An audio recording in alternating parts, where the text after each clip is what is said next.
In my opinion, software engineering is not dying, but definitely the version of software engineering that a lot of people are actually preparing for, that particular version is definitely doomed. And this is definitely a wake up call for you. You can see a lot of people are still preparing for their career in software engineering in the traditional way. They are just solving lead code problems, the same 250 or 500 odd problems, making very mediocre projects and putting those projects in their resume and just expecting that a lot of replies will come to them when they are going to apply for their jobs. But all of this is definitely changing, and thanks to AI, the whole ecosystem is migrating at a very, very fast pace. And in my opinion, this is not because AI is going to replace software engineers, but what I can see is AI is definitely going to replace those people who were just doing mundane tasks. People who were just writing simple boilerplate codes, working on very, very simple CRUD projects or CRUD applications, and were not understanding the deep insights of the system. People who were not understanding how to scale the systems well, how to architect the systems well, are definitely going to be replaced, because AI is definitely able to do a lot of things altogether, but still it is confined to the fact that whatever it knows in its context window, it is still only able to figure out things within that context window. And that's where some good quality software engineers are going to excel. So, if you are a computer science student, this video is definitely not to scare you, but to show you a more real picture. Yes, AI is definitely improving day by day. Recently, Claude Opus 4.8 was also launched. But you need to also understand that how to adapt to this ecosystem. By the end of this video, I definitely hope that you will get a clarity on what's the expectation in the industry and how you should proceed from here. So without any further ado, let's just start. But before starting the video, if you have not yet subscribed to the channel, do consider subscribing, because we are going to put some really awesome content coming up ahead. So let's just start.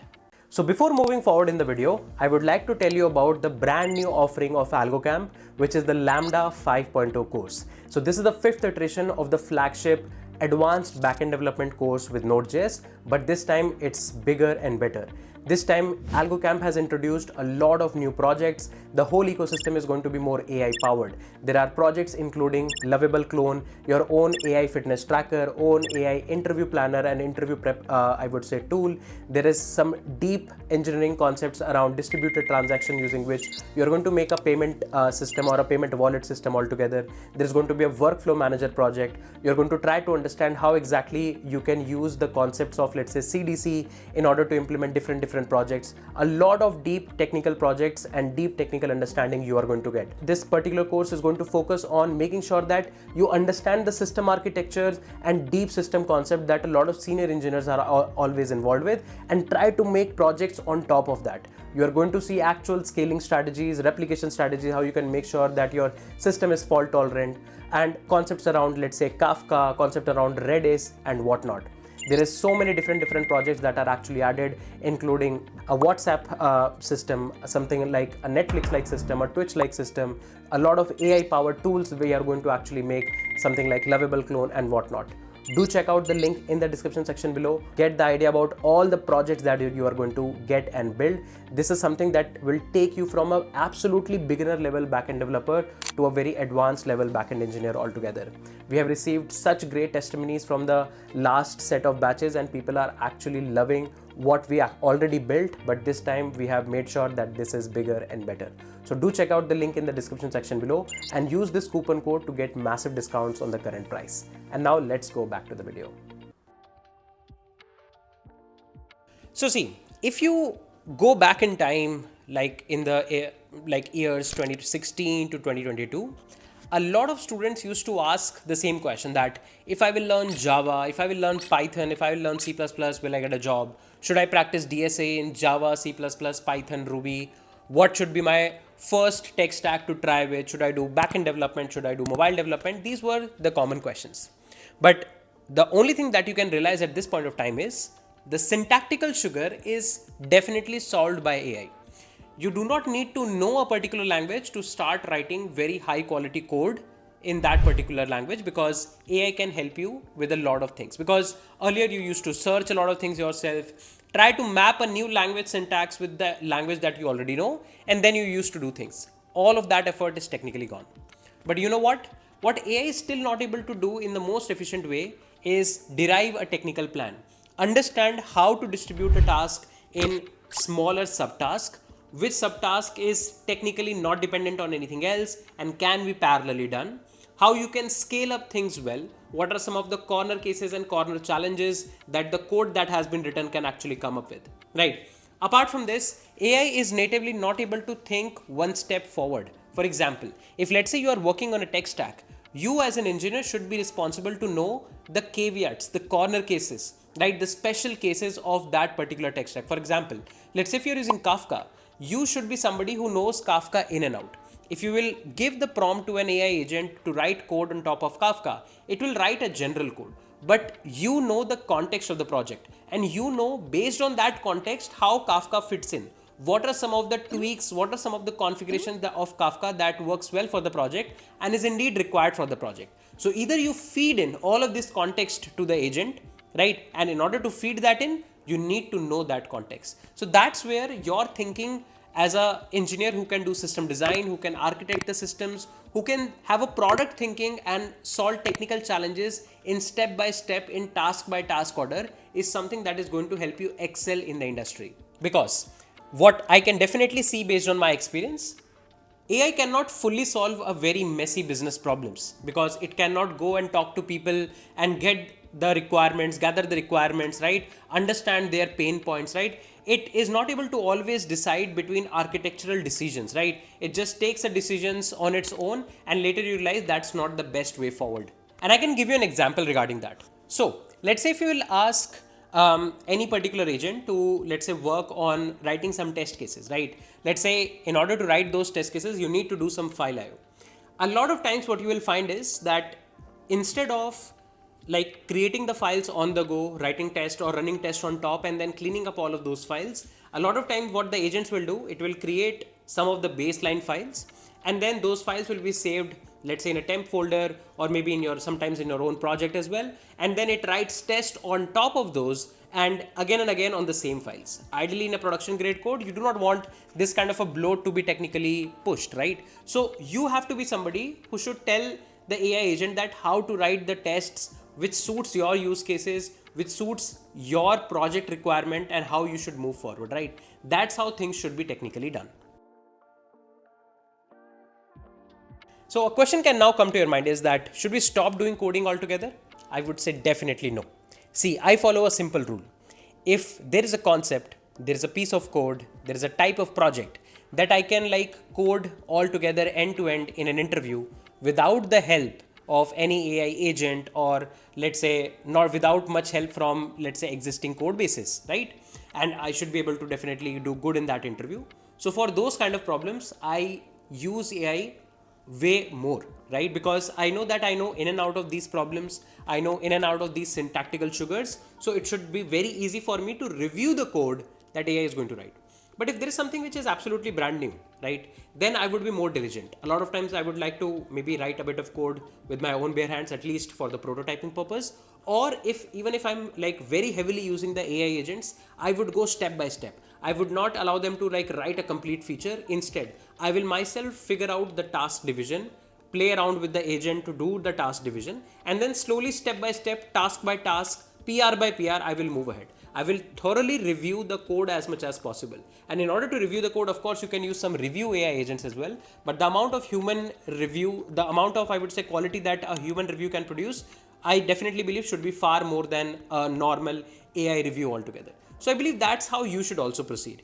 If you are learning a new concept, if you are exploring a new tech stack, it's good that you spend some time in actually getting your own hands dirty. But if something is there which is you are already very comfortable with, try to optimize your time, try to produce more code, try to produce more features, give more meaningful outputs by using more AI agents and AI technologies. So I definitely feel the existing computer science curriculum that most of you must be learning is definitely not enough. At this point of time, industry has some very straightforward question, and if you are the answer to them, they will definitely hire you.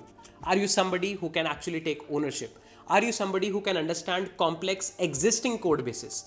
Are you somebody who can just come onto the team and start picking new bugs, new features, and start contributing right from day one or day two? Are you somebody who can be responsible for taking up a feature, start from the requirement and then end to end to the production to the maintenance, right? Are you somebody who can debug complex problems? Do you know the architectural aspects of the projects, right? Some basic capabilities that there should be relevant observability, there should be relevant monitoring, how to scale your databases, how to scale the overall architecture, what are some of the pain points that can come into the architecture and whatnot. Some simple computer science concepts that are used in a day-to-day engineering work. Are you well versed with that or not?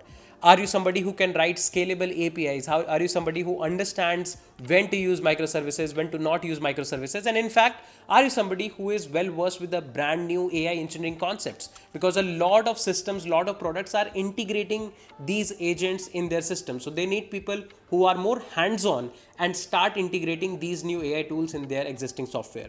So if you are somebody who can answer all of these things and bring all of these things on the plate, you will definitely be hired. So for doing this, start making more meaningful projects. Please come out of the era where you were making CRUD apps and everything was like just going smooth.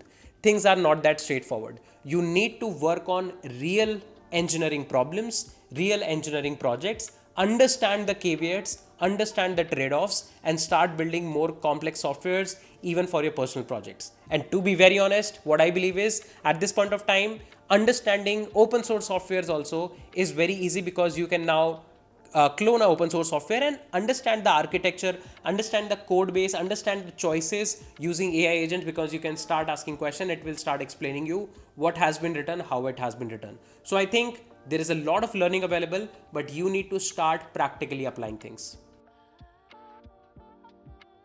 Now, this is a final advice that I would like to give you. Stop watching infinite amount of tutorials on YouTube.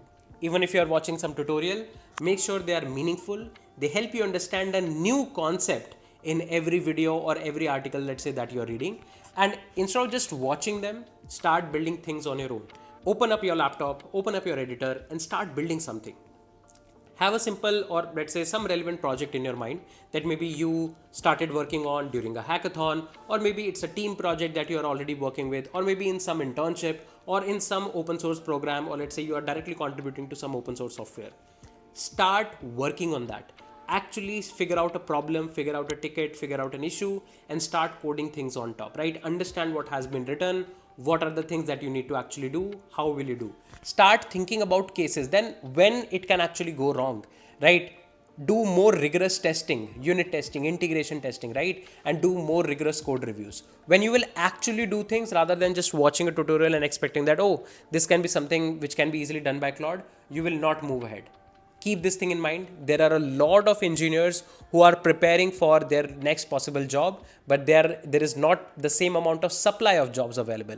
So if you are somebody who's in the top 1%, then I can say you have, let's say, a better chance. So I would say go forward, start building new projects. Think about some engineering problems. Those engineering problems might be something that can be solved by some database tweaks, by introducing new components in your architecture, or maybe absolutely end-to-end using algorithms. But keep one thing in mind, a mundane, simple CRUD app, simple algorithm, all of these things can be written by AI very easily. You need to bring something more on the plate. You need to bring some interesting projects in your resume so that people can actually notice you and understand that yes, you have definitely done some great work. So go out, start figuring out new problems, try to work on internships and get some real problem exposure, get some real software engineering exposure altogether.